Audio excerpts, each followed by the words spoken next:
Viloyatning eng chekka hududi Tuproqqal'a tumani markazi Pitnak shahri. Bu yerdagi ko'p kvartirali uy-joylarda ham ta'mirlash ishlari, ayniqsa kuz-qish mavsumiga tayyorgarlik olib borildi.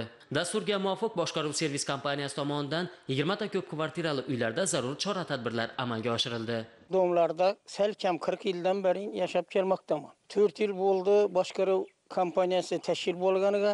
Shundan keyin shahrimizda, mahallamizda o'zgarishlar katta bo'ldi. Hozirgi kunda dispetcherlik xizmati 24 soat ishlab turibdi. Murojaat qilganda shu telefon orqali zapis qilib olib, dispetcher erta bilan shu ishni tashkil qildirib beradi.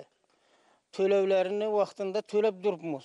Qarzdorligimiz kamayib boryapti. Avvalgidan o'ta yaxshi. Bu kompaniyaning ishi yana rivojlanadi.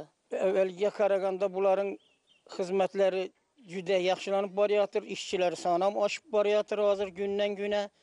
Har bir uylarga alohida supuruvchilar ajratilgan, uylarning oldiga ish qilib xalqimiz rozi servis xizmatlaridan. Kuz-qish mavsumiga tayyorgarligimiz yaxshi. Mana dasturdan tashqari ham 6 ta ko'p qavatli uylarni ta'mirladik. Jihozlarimiz o'zimizga yetarli, texnikalarimiz bor. Ish kuchi yetmagan taqdirda biz yollanma ishchi olayapmiz. Oylik maoshlarini vaqtida to'lab turibmiz. Ana shu hamma narsa ana shu xalqimizning, mulkdorlarimizning majburiy badal to'lovlaridan kelib chiqadi. Agar bular majburiy badallarini vaqtida o'z to'lovlarini to'lab kelsalar, shuni evaziga xizmat ko'rsatib turibmiz. Bugun mamlakatimizning barcha hududlarida ko'p kvartirali uylarga xizmat ko'rsatish sohasini takomillashtirish yuzasidan salmoqli ishlar amalga oshirilmoqda.